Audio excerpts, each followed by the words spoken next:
তাই রামরতন বাবু তিনি মেয়েকে নিয়ে যাচ্ছেন টাকা দিয়ে যাচ্ছে পারে নিয়ে যাচ্ছে বাবাকে জড়িয়ে ধরে কাঁদতে কাঁদতে কেমন হয় না।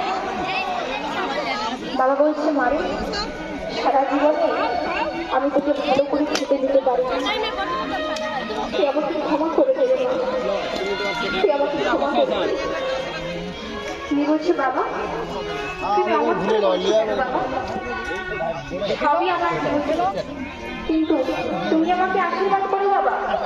আমার যে স্বামীকে সবাই ডাকাত হরিদাস বলে সেই স্বামী